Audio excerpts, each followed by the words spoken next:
저는 죄에 빠져서 평안함이 없을 때 예수 십자가의 공로 힘입어 그 발 아래 엎드려 참된 평화 얻음은 주의 영이 함께함이라. 성령이 계시네 할렐루야 함께 하시네. 좁은 길을 걸으며 밤낮 기뻐하는가 주의 영이 함께 함이라.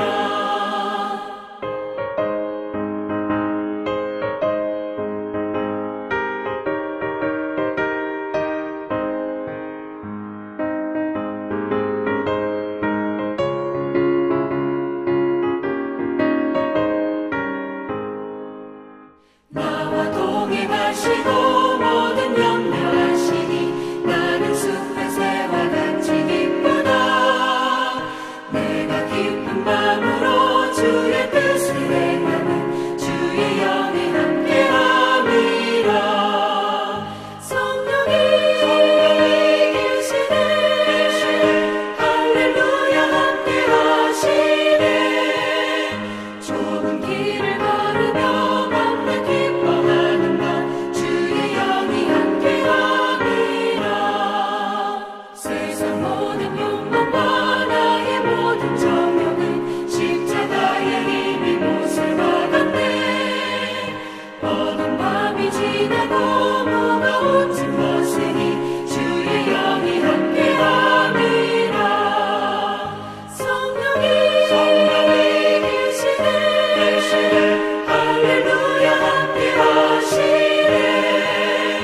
좁은 길을 걸으며 밤낮 기뻐하는가 주의 영이 함께함이라.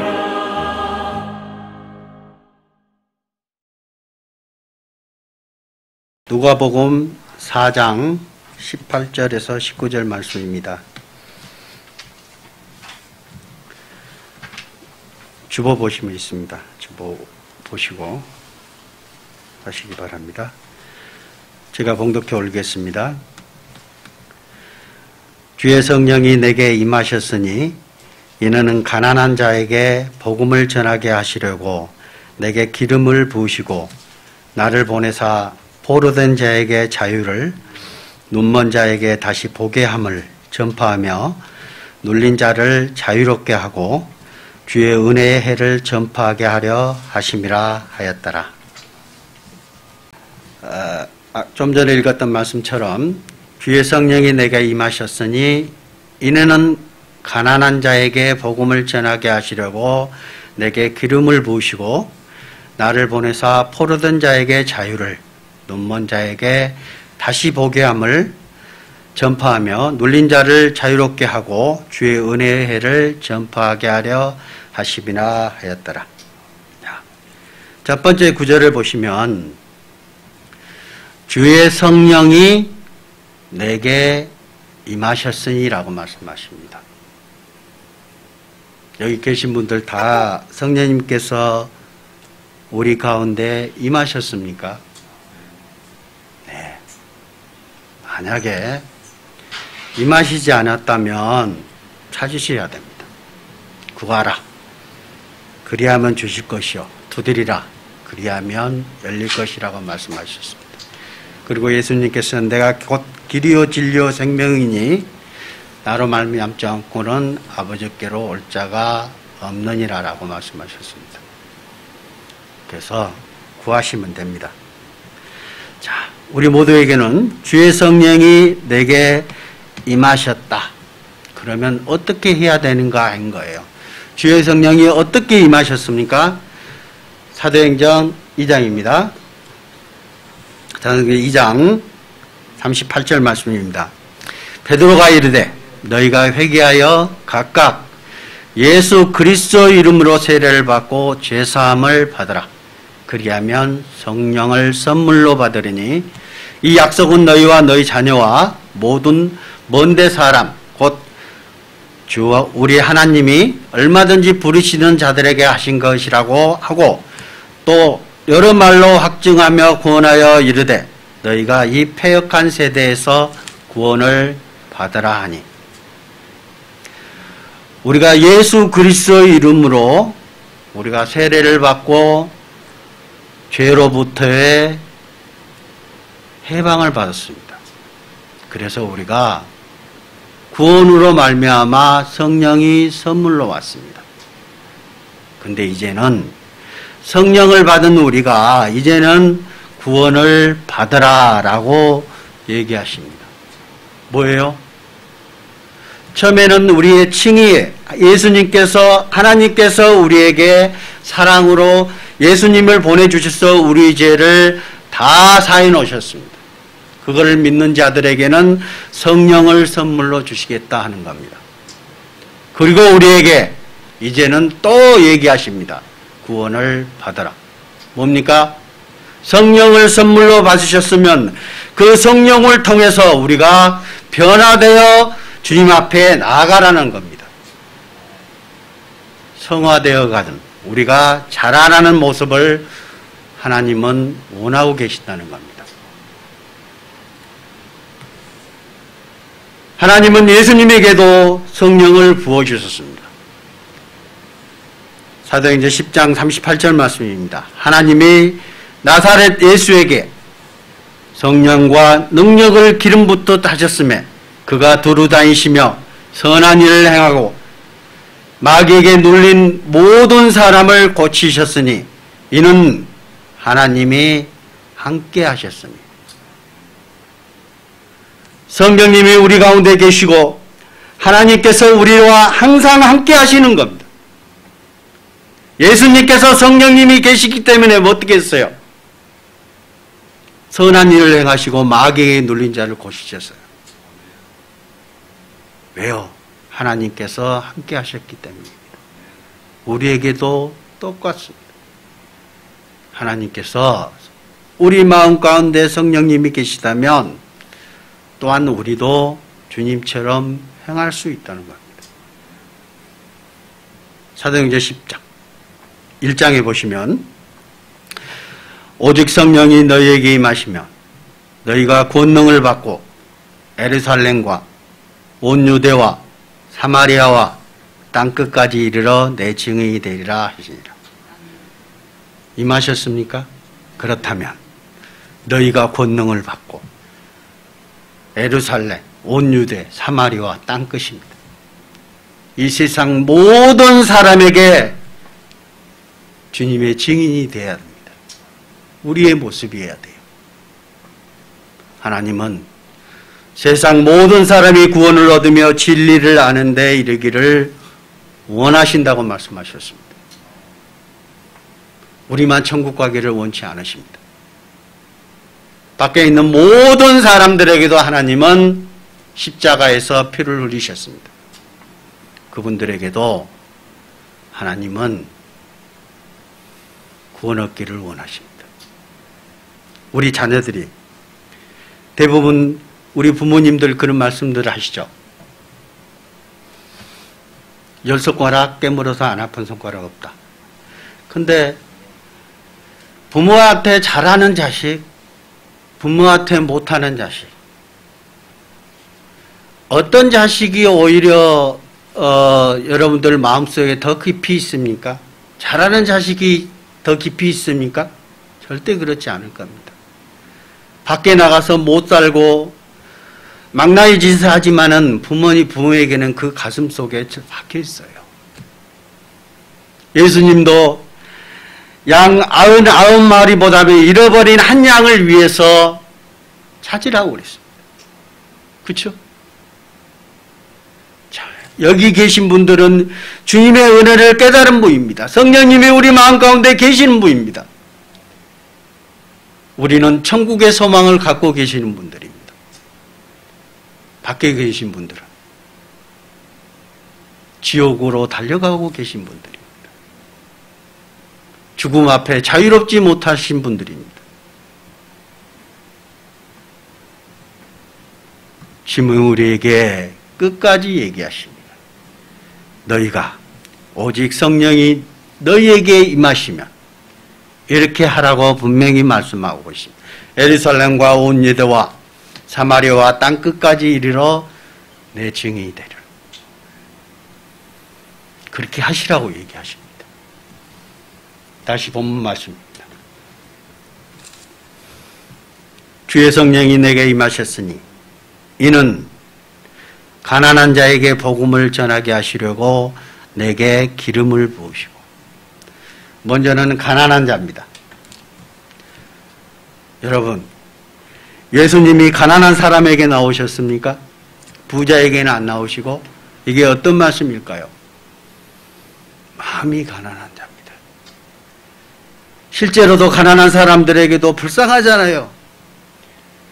이 세상에서도 힘들게 살았으면서 또 지옥 가면 어떡할 거예요? 더 힘든 세상을, 더 힘든 지옥에 가야 되잖아요. 그분들에게도 복음이 전해야 되는 게 맞습니다. 그러나 그보다도 더 주님께 바라고, 주님께서는 어떤 마음을 원하시느냐? 우리 마음 가운데 가난한 자를 원하시는 거예요. 그래서 하나님께서는 이렇게 말씀하고 계셨어요. 여러분들이 잘 아시는 말씀입니다. 예수님께서 이렇게 말씀하셨습니다. 마태복음 5장 1절입니다. 예수께서 무리를 보시고 산에 올라가 앉으시니 제자들이 나온지라 입을 열어 가르쳐 이르시되, 뭐라고요? 심령이 가난한 자는 복이 있나니 천국이 그들의 것입니다. 심령이 가난한 자입니다. 그 사람들의 복이 있다. 우리 주변에 그런 분들이 많습니다. 정말 하나님을 찾고자 하고 몰라서 천국의 소망을 갖지 못하는 사람들이 많습니다. 아직도 그래. 우리 주변에 찾으면 있습니다. 그 사람들에게 우리가 그 길을 가르쳐 드려야 되는 게 우리의 임무입니다. 하나님의 증인이 되는 게 우리의 임무입니다. 그렇지 않습니까? 야고보서에 보면 이런 말씀이 있습니다. 내 사랑하는 형제들아, 들을지어다. 하나님이 세상에서 가난한 자를 택하사 믿음에 부여하게 하시고 또 자기를 사랑하는 자들에게 약속하신 나라를 상속으로 받게 하지 아니하셨느냐 그런 거. 심령이 가난한 자, 복이 있다. 그 복이 뭐예요? 천국에서. 이 세상에서 여러분들이 얼마나 사실 겁니다. 이 세상에서 천년 만년 사실 겁니까? 절대 그렇게 살지 못합니다. 그렇죠? 이 세상에 기껏 살아야 100년, 150년, 200년입니다. 그러다가 주님이 말씀하신 것처럼 한 번 죽는 것은 사람에게 정하신 것이고 그 위에는 심판이 있겠다. 한 번 죽는 것은 사람에게 정해져 있습니다. 누구나 이 세상을 떠나야 됩니다. 떠난 이후에 영원한 세상이 있다는 것 사람들이 모르는 사람들이 많습니다. 그 영원한 세상, 하나님과 영원히 함께 할 수 있는 곳, 그것이 천국이잖아요.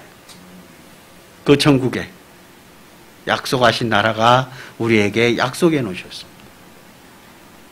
우리들은 왜 마음이 부자가 되지 못하다 보니까 주님을 알게 됐어요. 왜 마음이 가난한 자가 주님을 알 수 있는 줄 아세요? 자기를 버릴 수 있어요. 어떤 부자는요, 성경에서도 그런 말씀들이 되게 많이 나옵니다. 부자 나사로도 마찬가지요. 부자는요, 우리의 마음의 부자들은요, 어떤 얘기를 해도 자기가 최고인 줄 알아요. 이 세상에 자기밖에 모르는 사람들이 많습니다. 성경에서도 자기를 사랑한다고, 끝날에는 세상 끝에는 자기를 사랑하며 그랬습니다. 자기를 사랑해요. 자기보다 어느 누구도 자기를 내려놓지 못합니다. 그게 부자입니다. 마음이 내려놓지 못해요. 자기 자신을 내려놓지 못해요. 잠깐만 내려놓으면 비거가 될 텐데, 주님을 알면 내 모든 것이 허사라는 것을 알 텐데 모릅니다. 왜? 그동안 주님을 한 번도 만나 뵌 적이 없기 때문입니다. 성경에 또 이렇게 말씀하십니다. 고린도후서 6장입니다. 무명한 자 같으나 유명한 자요, 죽은 자 같으나 보라 우리가 살아있고, 징계를 받는 자 같으나 죽임을 당하지 아니하고, 근심하는 자 같으나 항상 기뻐하고, 가난한 자 같으나 많은 사람을 부요하게 하고, 아무것도 없는 자 같으나 모든 것을 가진 자로다. 이게 누구예요? 모든 것을 가진 자. 우리 아닙니까? 무명한 자 같으나 유명한 자다. 세상에 여러분들한테 이 세상에서 이름 석자 기록된 데 있습니까? 없죠. 근데 주님의 생명의 책에는 기록됐다는 사실 아십니까? 우주 만물을 창조하고 이 세상을 주관하시는 하나님께서 알아보시는 거예요. 하나님께서 우리를 기억하시고 우리를 자녀 삼으셨잖아요. 우리는 하나님의 자녀입니다.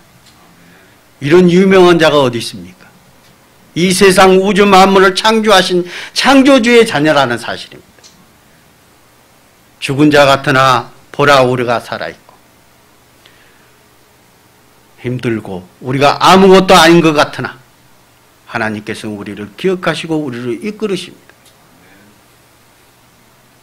징계를 받는 자 같으나 죽임을 당하지 아니하고 하나님께서는 우리에게 아까도 말씀하신 것처럼 우리는 변화되어 가야 되는 거예요. 자라나야 되는 거예요. 근데 하나님께서는 우리에게 잘못된 길로 갈 때는 그 길을 올바로 가르치기 위해서 우리에게 채찍을 대십니다. 우리 부모님도 그렇잖아요. 자녀들에게 못된 길로 가고 잘못된 길을 해서 당연히 채찍을 대야 됩니다. 성경에서도 채찍을 대지 아니하는 자는 뭐예요? 자녀를 사랑하지 않는다고 표현을 합니다. 자녀를 진짜 사랑한다면 때려야 되는 거예요. 그 길을 올바른 길로 인도해야 되는 거예요. 요즘에는 자녀들을 너무 사랑해서 그런지 모르겠지만 방임에 자녀들을 놔두는 경향들이 너무 많습니다. 그냥 내버려둬요. 돼요. 잘못해도 내버려야 돼요. 오메 우리 새끼 뭐요? 기 죽은다고요. 기 죽은다고 별짓을 해서 가만히 놔둬요. 그 자식들이요, 나중에는 부모 죽이고 부모 내버립니다. 진짜요. 매를 댈 때는 대라고 해야 됩니다. 성경은 분명히 그렇게 말씀하고 계십니다. 하나님도 우리에게 바른 길로 인도하기 위해서, 하나님의 뜻대로 우리를 인도하기 위해서, 또한 하나님께서 우리를 너무너무 사랑하시기 때문에 힘들게 하시는 거예요. 징계를 받는 자 같으나 죽임을 당하지 아니한다. 그렇다고 해서 우리를 쉽게 그냥 내버려 두십니까? 죽도록 놔두실 것 같아요? 절대 안 그렇습니다. 힘든데 나중에는 부모도 그러잖아요. 한번 두고 보자. 다 지켜보다가 어떻게 해요? 정말 힘들고 못 일어날 것 같으면 그때 가서 손을 내미는 거예요. 그게 부모의 역할이에요, 사실은. 하나님도 우리에게 그러셨으니까. 근심하는 자 같으나 항상 기뻐하고, 세상을 바라보면 근심 걱정밖에 없지 않아요? 세상을 바라볼수록 그래요. 근데 하나님을 보세요. 하나님을 바라보시면 뭐요? 기쁨밖에 없어요. 왜? 그 모든 것 또한 주님께서 우리에게 주셨고, 또한 우리를 인도하고 계시고 우리를 좋은 길로 인도하실 뿐만 아니라 우리에게 복을 주시겠다고 우리에게 약속하셨잖아요. 이 세상 가운데에서도 우리에게 하나님께 가만 놔두시겠어요? 하나님의 자녀인데 절대 그렇지 않습니다. 약속해 놓으시고, 하나님은 인생이 아니시니 시건치 않으시고 인자가 아니시니 후회가 없으시더라. 하나님은 거짓말하신 분이 아니라는 겁니다. 약속하신 것을 끝까지 지키시는 분이 하나님이시잖아요.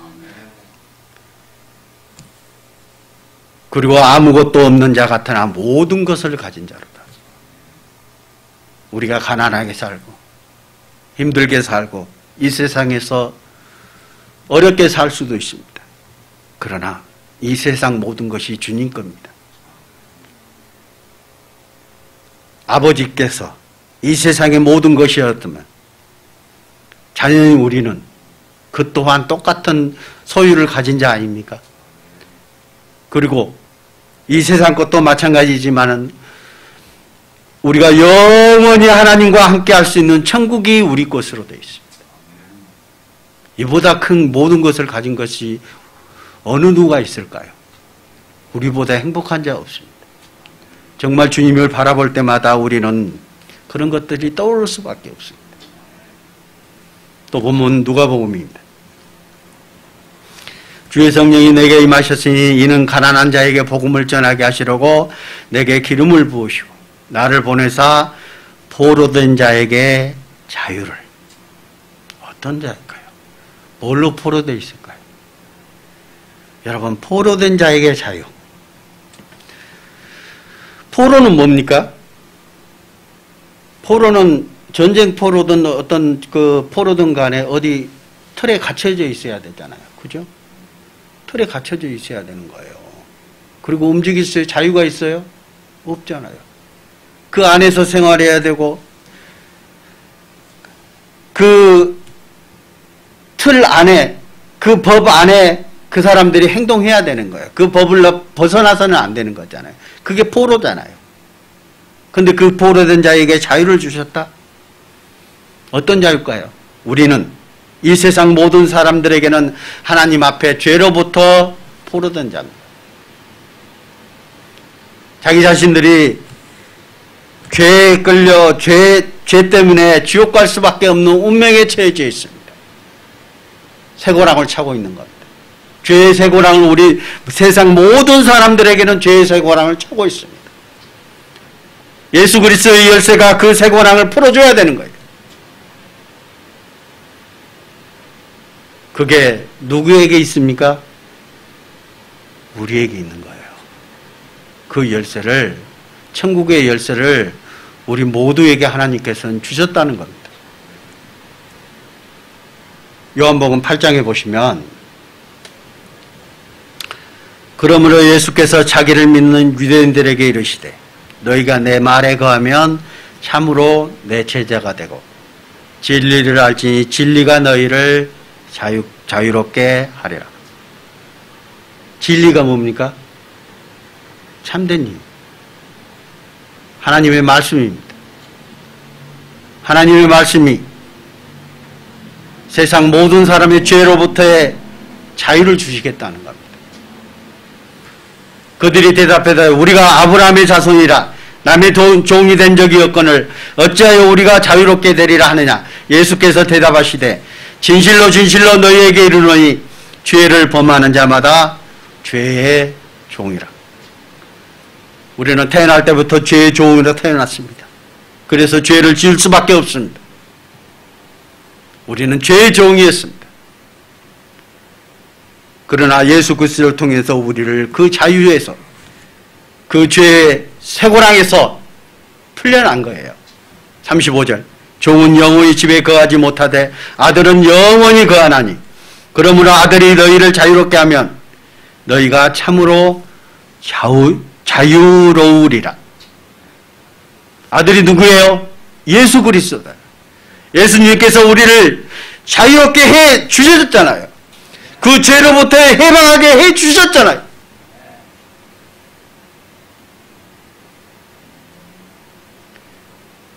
우리가 죄 때문에 주님 앞에 서지 못할 거 있습니까?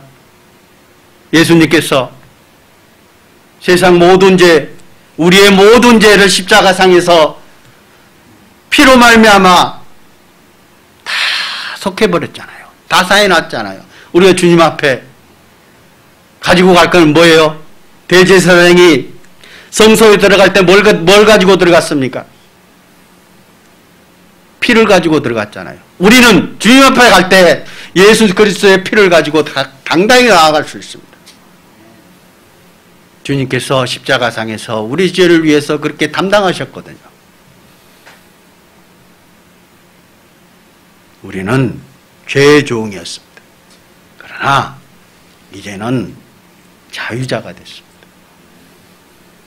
또 보면 누가복음 4장 18절 주의 성령이 내게 임하셨으니 이는 가난한 자에게 복음을 전하시려고 내게 기름을 부으시고 나를 포로된 자에게 자유를 주셨고 이제는 눈먼 자에게 다시 보게 함을 전파했다. 눈먼 자가 누굽니까? 여기에 있는 포로된 자, 가난한 자, 눈먼 자, 눌린 자, 이 사람들이 다 뭐냐 그러면 하나님을 알지 못하는 사람들이에요. 하나님을 영접하지 못하는 자들입니다. 18절 초반에 나온 주의 성령이 내게 임하셨으니 주의 성령을 받지 못한 자들입니다. 다 의미가 있는 거예요. 눈먼 자, 하나님을 보지 못하는 자입니다.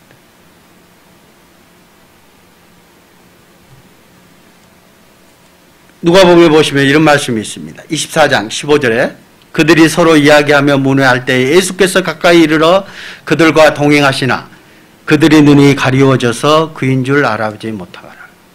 주님을 알아보지 못하는 거예요. 눈은 떴으나 본다고 하나 주님을 알아보지 못했어요. 이스라엘 민족들이 다 봉사했습니까? 다 눈이 다 가리워져 있었습니까? 눈 뜨고도 예수 그리스도께서 지나가시고 예수님이 이 세상의 죄를 위해서 오셨다고 해도 알아보지 못한 거예요. 이 세상 많은 분들이 예수님을 알지 못합니다. 우리가 알려드려야 되는 거예요. 요한복음 9장 예수께서 이르시되 내가 심판하러 이 세상에 왔으니 보지 못하는 자들은 보게 하고 보는 자들은 맹인이 되게 하려 함이라 하시니. 보세요.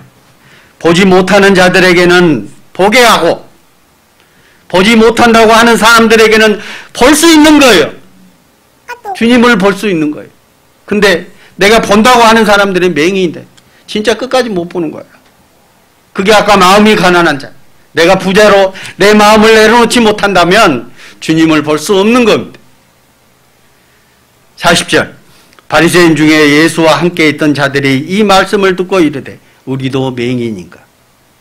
그들이 보고 있는데 우리도 맹인입니까? 하는 거예요. 속으로. 예수님을 알아보지 못하는 게 맹인 아니에요? 보지 못하는 자, 눈먼 자에게 다시 보게 함을 전파한다. 41절입니다. 예수께서 이르시되 너희가 맹인이 되었더라면 죄가 없으려니와 본다고 하니 너희 죄가 그대로 있느니라. 맹인이면요, 생각해 봅시다. 왜 이 말씀을 예수님께서 하셨냐면 예수께서 이르시되 너희가 맹인이 되었더라면 차라리 맹인이었으면 너희가 죄가 없다. 그건 뭐예요? 눈을 감고 아무것도 안 보이기 때문에 어떻게 해요? 보여달라, 좀 고쳐주십시오, 내가 보게 해달라 할 거 아니에요. 그죠? 우리의 마음의 맹인이라는 거예요. 우리가 보게 해달라 하면 주님이 나타나서 우리에게 보여주실 겁니다. 그런데 많은 사람들이 나는 본다, 너는 그리스도가 아니라는 거예요. 그리스도를 알아보지 못하는 겁니다. 그렇지 않아요? 그게 진짜 맹인이지 않고 뭡니까? 우리의 마음의 맹인이라니까요. 주님을 알아보지 못하는 맹인. 그게 진짜 맹인이란 거예요. 너희 죄가 그대로 있나니라. 주님을 바라보지 못하면 우리 죄가 그대로 있는 거예요.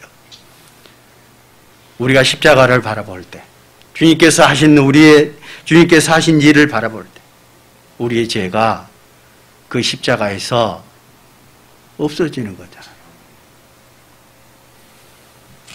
다시 본문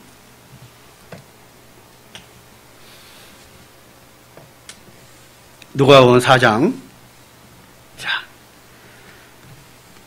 노랗게 된 부분입니다. 눌린 자를 자유롭게 하고 억압받고 힘들고 고난받고, 이 세상 얼마나 힘듭니까? 이 세상이 살기 힘들잖아요. 이 세상에 편한 분 계세요? 아무도 없을 겁니다. 그렇죠? 이 세상은 어려워요. 힘들어요. 돈 벌어야 되고 자식 키워야 되고 먹는 것도 힘들어요. 배부르면 배불러서 죽겠다. 그죠? 배고프면 배고파서 죽겠대. 걸어가다가도 다리 아파 죽겠네. 맨날 죽겠대. 그죠? 맨날 죽겠대. 그게 이 세상입니다. 눌린 자를 자유롭게 한다. 그래서 주님께서 이 말씀 하셨잖아요. 여러분 잘 아시는 말씀입니다. 마태복음 11장. 교회에서도 가장 많이 사용하는 언어 중에 하나일 겁니다. 이 말씀 중에 하나일 겁니다. 28절. 수고하고 무거운 짐진 자들아 다 내게로 오라. 내가 너희를 쉬게 하리라. 나는 마음이 온유하고 겸손하니 나의 멍에를 메고 내게 배우라. 그리하면 너희 마음이 쉼을 얻으리니. 이는 내 멍에는 쉽고 내 짐은 가벼움이라 하시니라. 주님 앞에 나오라는 거예요. 주님 안에 와서 안식을 얻으라 하는 겁니다. 세상의 어떤 힘든 것과 그거 다 가지고 오라 그래요. 내가 너희를 쉬게 하리라. 주님 앞에 오면 어떤 거라고요? 29절에 노란색 글자. 너희 마음이 쉼을 얻으리라. 이 세상 가운데 스트레스가 가장 큰 그 병의 원인이라고 얘기를 합니다. 그죠? 그게 뭐예요? 마음의 쉼을 얻지 못하기 때문입니다. 주님을 아신다면 그 스트레스로부터 벗어날 수 있습니다. 그래서 우리가 건강할 수 있어요. 안식에 들어올 수 있습니다. 여기 마태복음 예수님이 이렇게 살려주십니다. 보세요. 마태복음 9장 2절 말씀에 침상에 누운 중풍병자를 사람들이 데리고 오거늘 예수께서 그들의 믿음을 보시고 중풍병자에게 이르시되 작은 자야 안심하라 내 죄사함을 받았느니라. 왜 이렇게 얘기하실까요? 중풍병자에게 병을 고쳐주시면서 내 죄사함을 받았느니라. 너무 희한하지 않아요? 그죠? 우리가 죄사함에 대해서 알고 예수 그리스도를 아신 분들에게는 이 말씀이 이해가 되실 겁니다. 근데 세상 사람들은 알까요 모를까요? 절대 몰라요. 왜? 중풍병자 오면 너 그냥 저 병 고침을 받으라 이렇게 하면 되는데 병 고침을 받으라는 게 뭐라고 얘기해요? 내 죄사함을 받으라.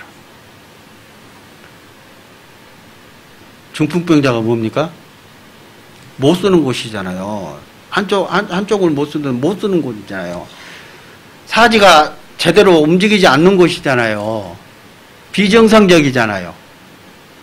근데 예수님은 내 죄사함을 받으라. 그게 죄라는 겁니다. 우리 마음의 죄라는 거예요. 고침을 받기를 원하느냐. 자기 자신이 내려놓을 수 있는 겁니다. 그리고 본문 다시 돌아가겠습니다. 19절 주의 은혜의 해를 전파하게 하려 하심이라 하였다. 주의 은혜의 해입니다. 주의 은혜의 해. 주님의 은혜를 전파하게 하려 하심이라. 근데 해를 전파하게 하려 하심이라 그랬습니다. 여기서 해는요. 혹시 구약에 있는 말씀을 좀 응용을 했습니다. 그 누가복음 4장 18절 19절에 이사야에서 있는 말씀을 예수님께서 인용을 했습니다. 주의 은혜의 이 해는요. 이 해가 뭐냐 그러면 50년 만에 한 번씩 오는 여기 성경을 좀 봐야 될 것 같습니다. 성경을 보시면 레기서 25장입니다. 레기서 25장에 보시면 너희는 50년째 해를 거룩하게 하여 그 땅에 있는 모든 주민을 위하여 자유를 공포하라. 이 해는 너희에게 희년이니 너희는 각각 자기의 소유지로 돌아가며 각각 자기의 가족에게로 돌아갈지며. 혹시 희년에 대해서 아십니까? 이스라엘 민족들에게 이 희년은요, 뭐냐 그러면 자유를 선포하는 날이에요. 뭐냐면 내가 돈이 부족해서 돈을 꾸어서 그들을 어떤 사람에게 종으로 팔려가요. 근데 이스라엘 민족에게는 50만 년 하나님께서 정해놨어요. 딱 50년이 되면 원상태로 복귀입니다. 빚을 졌든 뭐였든 그 종으로 딱 들어왔으면 50년 되면 원상태로 복귀해요. 그거를 얘기하시는 거예요. 11절 그 50년째 해는 너희의 희년이니 너희는 파종하지 말며 스스로 난 것을 거두지 말며 가꾸지 아니한 포도를 거두지 말며 이는 희년이니 너희에게 거룩함이니라. 너희는 밭의 소출을 먹으리라. 뭐예요? 땅들도 그날 그 해는 쉬라는 거예요. 땅들도 해방이에요. 종되었던 사람들은 자유함을 얻는 겁니다. 돈을 꿔줬어요? 끝이요. 밭을 샀어요? 밭을 어떤 사람한테 사더라도요, 그 밭이 다시 내줘야 돼요. 희년이 되면. 그때까지만 농사 짓는 거예요. 사가지고. 원상복귀하는 겁니다. 다. 그게 자유함입니다. 그 말씀을 하시는 거예요. 아까 그 해가. 희년이라는 해를 얘기하는 거예요. 그 예를 들어서 예수 그리스도께서 오심으로 말미암아 이 세상 모든 사람들의 죄를 담당하실 것을, 죄로부터의 자유함을 주실 것을 말씀하고 계신 겁니다. 그 희년의 의미가 그겁니다.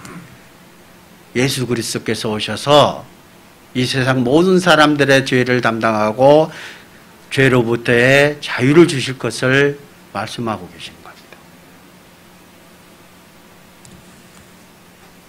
그리고 우리에게 명하십니다. 사도 바울은 이렇게 살아왔어요. 한번 성경 보시겠습니다. 디모데후서 4장 1절 2절입니다. 4장을 거의 다 읽을 겁니다. 하나님 앞과 살아있는 자와 죽은 자를 심판하실 그리스도 예수 앞에서 그가 나타나실 것과 그의 나라를 두고 엄히 명하노니 너는 말씀을 전파하라. 때를 얻든지 못 얻든지 항상 힘쓰라. 범사에 오래 참음과 가르침으로 경책하며 공경하며 경계하며 구원하라 그랬습니다. 뭐라고요? 죽은 자와 살아있는 자와 죽은 자를 심판하실 그리스도 예수 앞에서 그가 나타나실 것과 그의 나라를 두고 어떻게 명한다고요? 엄히 명한다. 이거는 명령입니다. 이거는 우리가 필히 해야 될 일이에요. 그러면서 2절에 너는 말씀을 전파하라. 때를 얻든지 못 얻든지 항상 힘쓰라. 이게 우리가 성령을 받으셨으면 당연히 우리 마음속에 전해야 될 말씀이 있다는 것을 알려주실 겁니다. 당연히 전도해야 되는 거예요. 당연히 우리가 사랑을 받았는데 그 사랑을 전하지 않는다? 그렇다면 그 사랑이 내 마음 가운데 있을까요? 꿈틀거려야 되잖아요. 우리가 살아있다면 꿈틀거려 움직여야 되는 거예요. 우리가 죽은 자가 아니라면 움직여야 되는 게 맞는 거예요. 그죠? 우리는 살아있는 자입니다. 주님이 이 안에 계셔서 우리를 격동케 하시고 우리를 움직이시는 분입니다. 우리를 이끄시는 분입니다. 그렇다면 우리는 움직여야 되는 거예요. 머리에서 명령을 내리면 우리는 걸어가야 되는 거잖아요. 손을 움직이러 일을 해야 되는 게 맞잖아요. 근데 가만히 있다. 누워서 눈 끔뻑거리지 않고 움직이지도 않고 가만히 있다. 어떤 거예요? 첫 번째는 자는 자. 그죠? 잠자는 자. 잠자면 그럴 수 있습니다. 그 다음에 그것도 아니다. 숨도 안 쉰다. 뭐예요? 죽은 자. 시체입니다. 시체. 그분들은 죽은 자예요. 성령이 계시지 않는 분입니다. 성령이 우리 마음 가운데 거하지 않는 분이에요. 죽은 자는. 근데 우리가 구원받았다고 하시고 성령이 내 마음 가운데 계시다고 하면서 자는 분들이 가끔씩 계세요. 잠자는 자들이 많아요. 움직이지 않고 그냥 하루 종일 잠만 자요. 하나님은 말씀하고 계시오. 너는 말씀을 전파하라. 때를 얻든지 못 얻든지 항상 힘쓰라. 근데 이 세상에는 어떻다고요? 그 다음 구절을 보겠습니다. 그 다음 구절을 보시면 때가 이르르니 사람이 바른 교훈을 받지 아니하며 귀가 가리워서 자기의 사욕을 따를 스승을 많이 두고 또 그 길을 진리에서 돌이켜 허탄한 이야기를 따르리라. 그러나 너는 모든 일에 신중하여 고난을 받으며 전도자의 일을 하며 내 직무를 다하라. 이게 사도 바울이 디모데한테 편지하면서 있었던 말씀입니다. 이 말씀이 디모데에게만 해당될까요? 우리 모두에게 해당되는 말씀입니다. 때가 이를 것이다. 그 때가 이르면 사람이 바른 교훈을 받지 않는다. 전도에도 사람들이 에이 무시해요. 이 말씀이 진리인데도 그 진리를 받아들이지 않고 거짓이라 얘기합니다. 귀가 가리워서 자기의 사욕을 따릅니다. 귀를 꽉 막아놔서 아무리 얘기도 들리지가 않는가 봐. 일부러 막는 거예요. 일부러. 그 마음의 문이 닫혀 있는 겁니다. 마음의 문을 활짝 열고 다가오는 자들은 금방 말씀 받아들여요. 오게 돼 있어요. 여러분들 그 마음 문을 여러분들 확인할 수 있습니까? 그래서 좀 전에 읽었던 말씀처럼 때를 얻든지 못 얻든지라고 표현을 했어요. 우리가 그 사람들의 마음을 알 수 없는 거예요. 열길 물속은 알아도 한길 사람 마음속은 모른다고 그러잖아요. 그분들의 마음문이 열려있는지 안 열려있는지 우리가 알 수가 없어요. 그래서 모든 사람에게 아무나 가서 말씀 전해야 되는 거예요. 때를 얻든지 못 얻든지. 그게 우리가 해야 될 일입니다. 그 5절에 그렇게 얘기하셨잖아요. 그리고 뭐요? 그 다음에 3절에 보면 사욕을 따를 스승을 많이 두고 자기가 지식적으로 뛰어나다고 생각을 해요. 자기가 많이 한다고 생각을 합니다. 얼마나 할까요? 박사요? 대학 교수요? 자기 분야이면 조금 알 뿐이에요. 여러분 욥기서에 보면 그런 말씀하셨잖아요. 욥이 내가 잘못한 게 없다. 내가 하나님 앞에 정말 떳떳하다라고 얘기했을 때 하나님께서 욥기 38장에 뭐라고 이치를 어둡게 하는 자가 누구냐? 이렇게 하면서 하나님께서 나타납니다. 네가 천지를 지을 때 어디 있었느냐? 네가 아느냐 하는 거예요. 우주 만물을 창조할 때 네가 그 어떻게 창조된지 아느냐 하는 거예요. 이 지구가 어떻게 돌아가고 이 지구가 어떻게 되고 세상 우주 만물이 어떻게 돌아가는지 네가 아느냐 하는 거예요. 하나님은 창조주시기 때문에 다 알고 계시잖아요. 그런 지식을 우리가 얼마만큼 알 수 있을까요?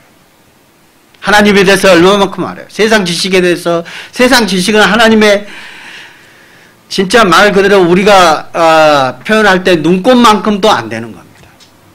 그런데 자기가 많다고 많이 한다고요? 그리고 스승을 많이 뒀다. 여러분 생각해 보세요. 자기가 배운 게 나 이만큼 배웠어라고 하신 분들이 있어요. 그게 진짜 마음의 부자입니다.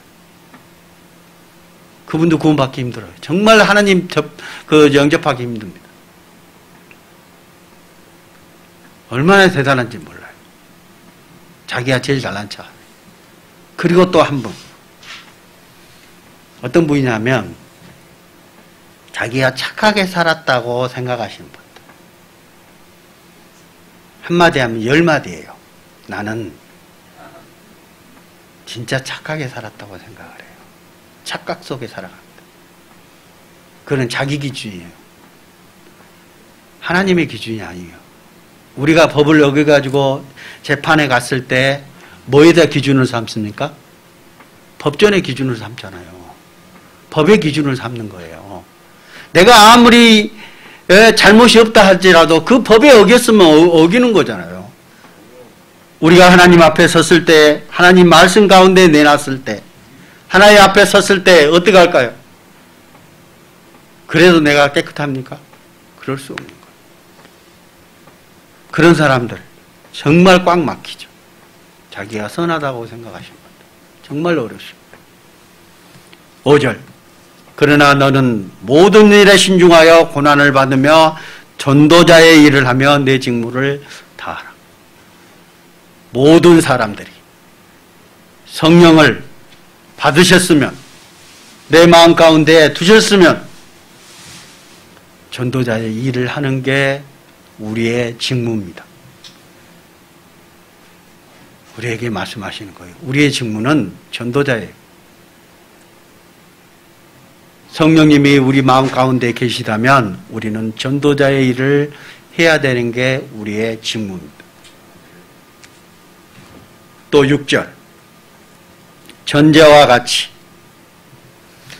내가 벌써 부어지고 나의 떠날 시각이 가까웠도다. 이게 사도 바울이 얘기하시는 겁니다.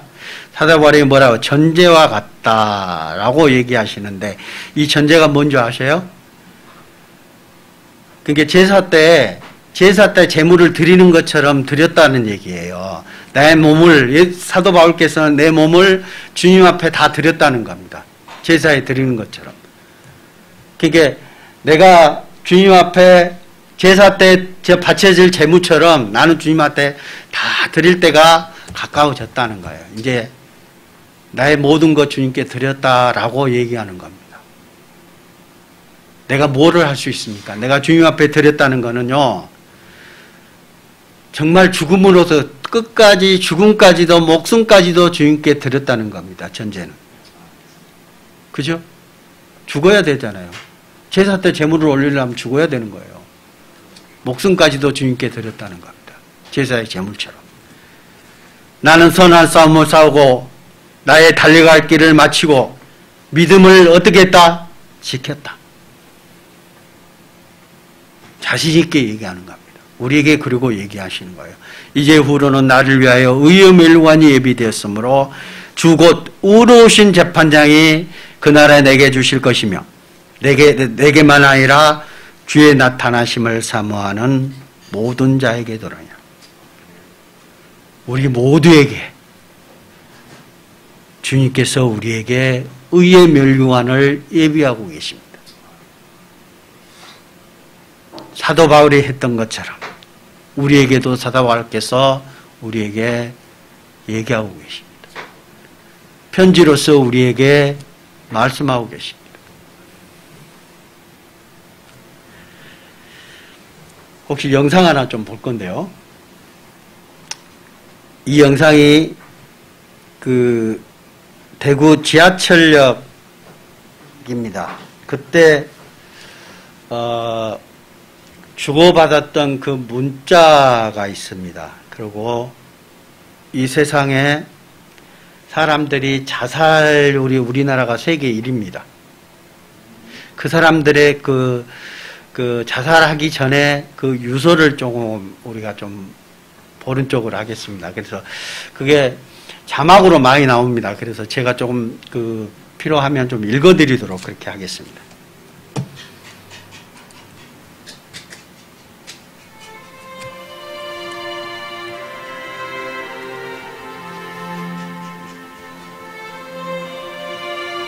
사망 192명.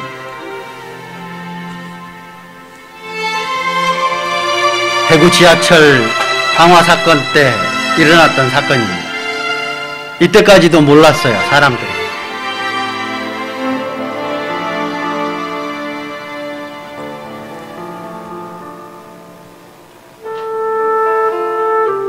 아빠 구해주세요. 지하철 문이 열리지 않아요. 여보, 불이 났는데 문이 안 열려요. 숨을 못 쉬겠어요. 살려줘요. 엄마 지금 여기저기 불이 나고 막 지하철이 무너지고 그래. 엄마 나 살고 싶어. 나 무서워. 안 됩니다. 죽음 앞에서 이들이 외치고 있는 겁니다. 아빠 뜨거워 죽겠어요. 나 이대로 죽으면 안 되는데. 대학도 합격했겠다. 이제는 좀 행복하게 살아야 했는데 나에게 왜 이런 일이 있어? 나는 대체 무엇을 위해 살아온 걸까? 한번 생각해 보셨습니까?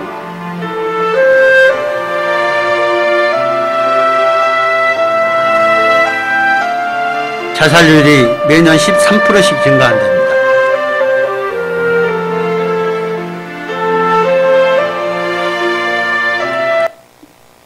더 이상 세상을 살아갈 자신이 없어 한많은 세상을 떠나려 합니다. 이게 누구냐면 한 60대 독거 노인입니다.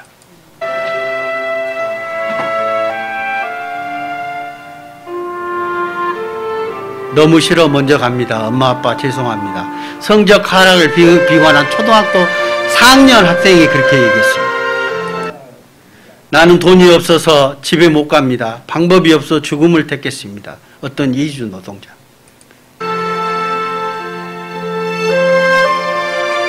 이젠 삶도 질리고 지쳤다. 이젠 원망스러운 이 세상과 영원히 안녕이다. 초등학교 6학년이다. 그러면서 자살한 겁니다. 대기업 전 간부입니다. 이제 정년을 마치고 여생을 평화롭게 보낼 줄 알았는데 이제 좀 쉬려고 하니까 더 힘들어. 희망이 없어.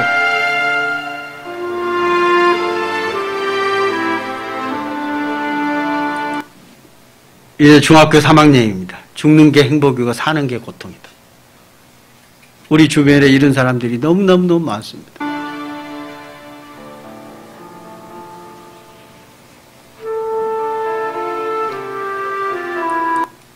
초등학생입니다. 나도 물고기처럼 자유롭게 날고 싶다.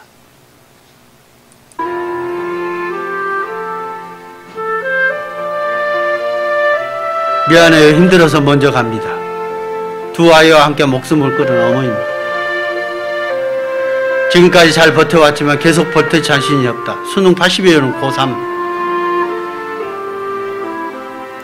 어쩌다 이런 세상을 만났어. 인생이란 차가 왜 이리 험난하게 가는 걸까?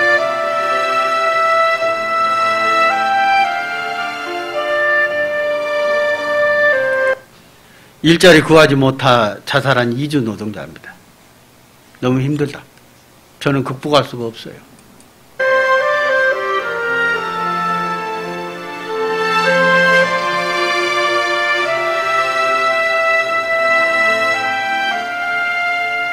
한 신문사 직원입니다. 왜 이렇게 살아야 하는지 모르겠습니다. 세상에 많은 사람들이 이렇게 힘들게 살아가는 사람들이 너무너무 많습니다. 나 좀 살려주세요. 살려달라고요. 스스로 목숨을 끊은 한 소녀의 유서 중에서 살려달래요. 자기가 목숨을 끊으면서 살려달랍니다. 이 세상에 지옥 가고 싶은 사람이 있을까요? 성경은 말씀하고 계십니다. 추수할 때가 지나고 여름이 다했다. 우리는 구원의 날이라.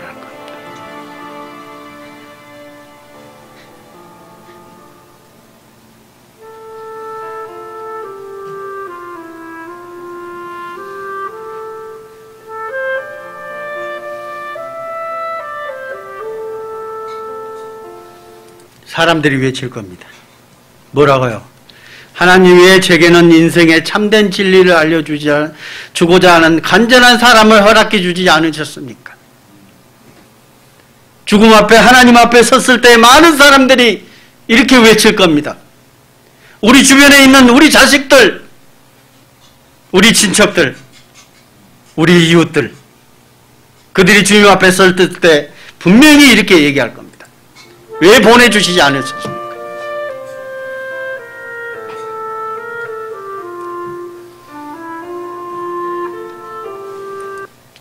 왜 저들은 천국과 지옥의 진실로 실제함을 소리 높여 외치지 않았던 것입니까?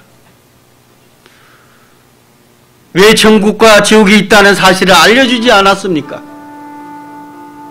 라고 하나님 앞에 반문하실 겁니다. 왜? 지옥이 정말 있었기 때문입니다.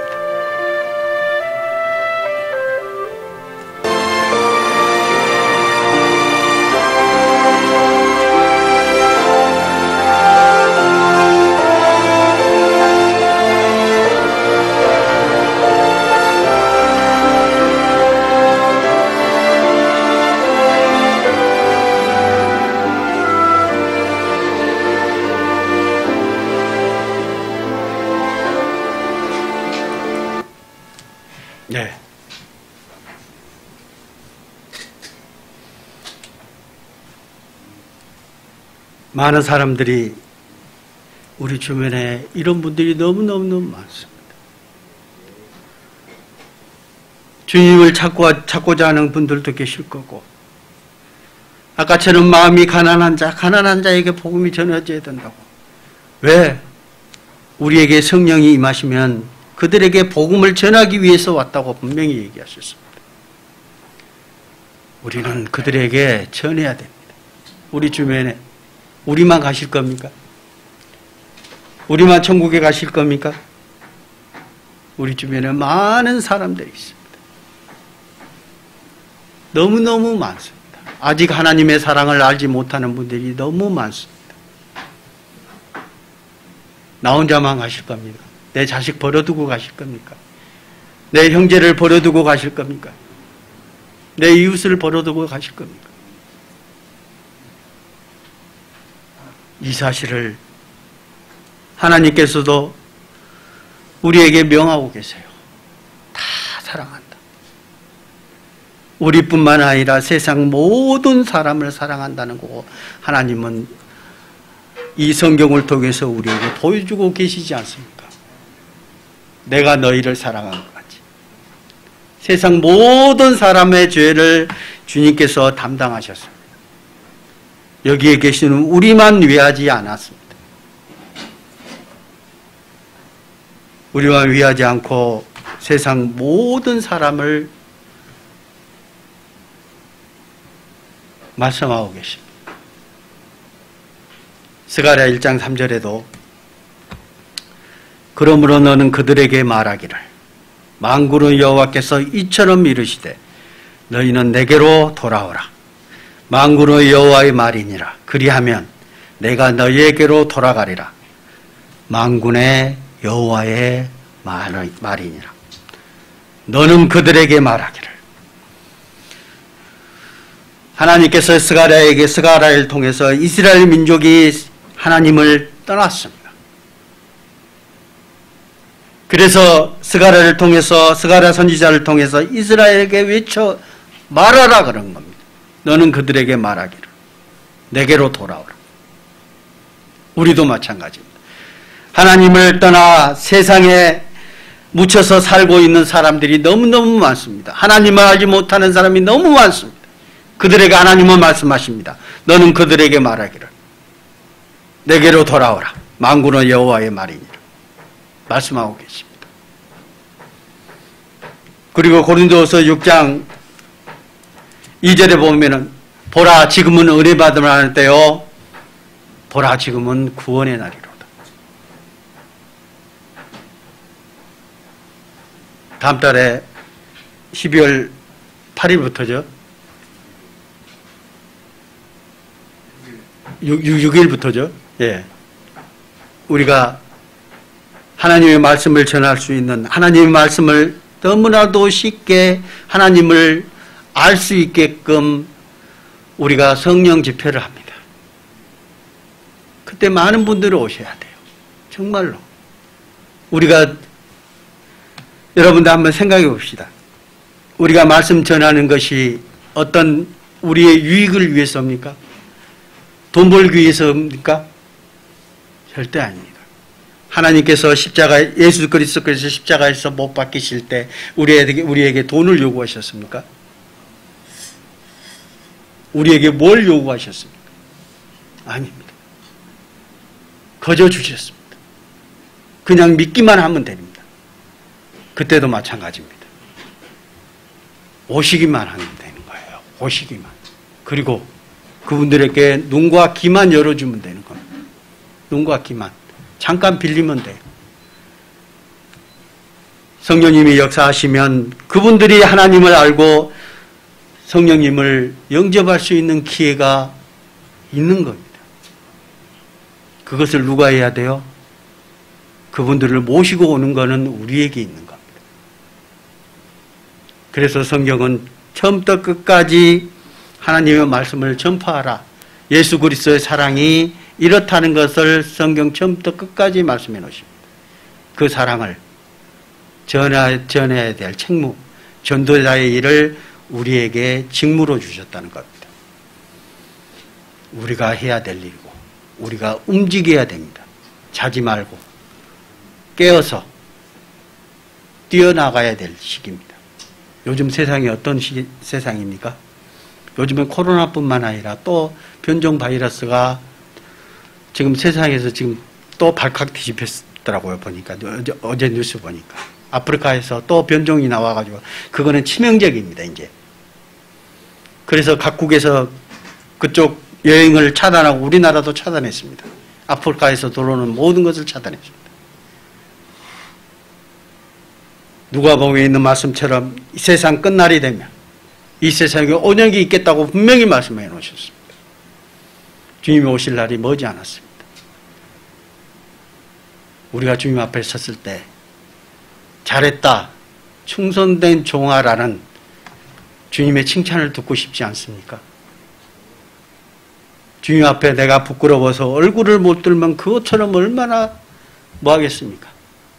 주님 앞에 섰을 때 우리가 당당히 주님께 주님의 얼굴을 뵙고 기쁨으로 주님을 맞이할 수 있는 그런 때가 오기를 간절히 바랍니다. 기도드리겠습니다. 거룩하시고 사랑이 많으신 아버지 하나님 감사합니다. 주님의 사랑을 우리에게 보여주시고 또한 그 사랑을 우리에게 전하라고 명하셨습니다. 이 세상에 주님을 알지 못하는 많은 영혼들이 있습니다. 그 영혼들을 12월 6일부터 있는 말씀의 집회로 인도하여 주시고 주님을 알고 주님의 은혜를 깨닫고 주님께 돌아올 수 있는 귀한 시간을 허락하신 것 감사드립니다. 우리에게 또한 전도자의 책무를 우리에게 허락하셨습니다. 우리가 게으르지 않고 주님을 섬기며 그 책무를 다할 수 있도록 인도하여 주시옵소서. 어려운 가운데 있습니까? 주님께서 보살펴 주시고 고통 가운데 있으시면 주님께서 지위의 손길로 함께 하시기를 간절히 원합니다. 우리를 사랑하시는 예수님의 이름으로 기도드렸습니다. 아멘.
사